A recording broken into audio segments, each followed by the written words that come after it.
يا أيتها النفس المطمئنة ارجعي إلى ربك راضية مرضية فادخلي في عبادي وادخلي جنتي.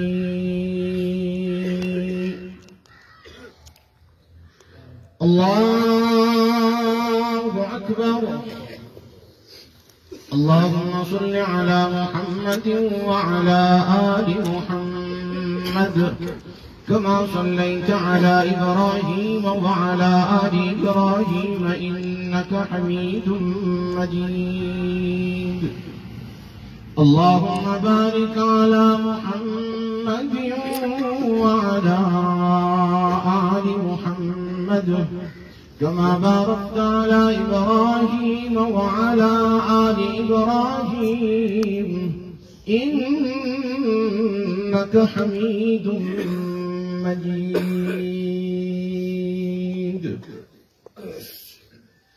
الله أكبر.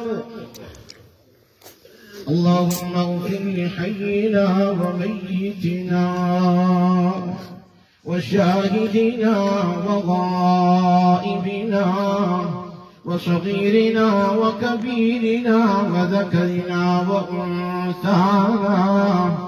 اللهم من أحييته منا فأحيه على الإسلام ومن توفيته منا فتوفه على الإيمان.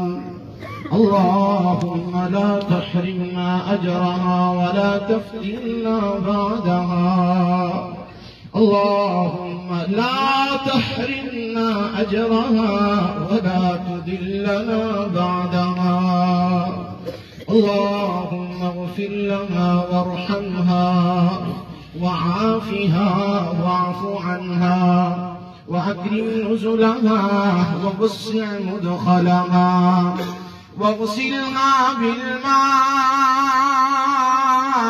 والثلج والبرد ونقها من الذنوب والخطايا كما نقيت الثوب الأبيض من الدنس.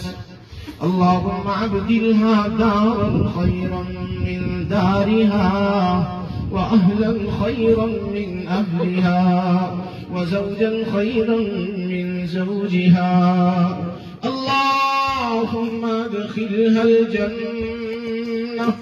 اللهم ادخلها الجنة الفردوس. اللهم ادخلها الجنة الفردوس الأعلى وأعذه من عذاب القبر وعذاب النار.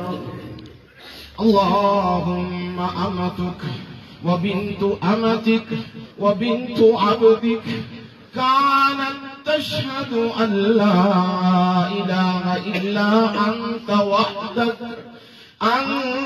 وحدك لا شريك لك وأن محمدا عبدك ورسولك احتاجت إلى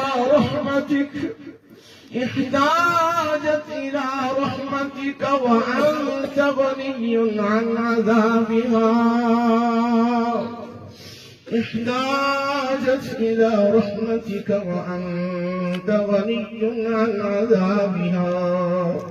اللهم إن كانت محسنة فزد في حسناتها وإن كانت مسيئة فتجاوز عنها.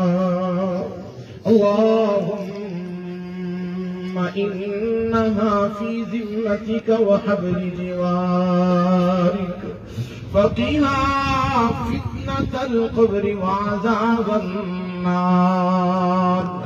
اللهم أنت ربها وأنت خلقتها وأنت هديتها للإسلام وأنت أعلم بسرها وعلانيتها وأنت أنت أعلم بسرها وعلانيتها. جئناك شفعاء فاغفر لها، جئناك شفعاء فاغفر لها. اللهم اغفر لخالتي هذه وارفع درجتها في المهديين واخلفها في عقبها في الغابرين، واغفر لنا وله ولها يا رب العالمين. اللهم اغفر لها وارحمها إنك أنت الغفور الرحيم.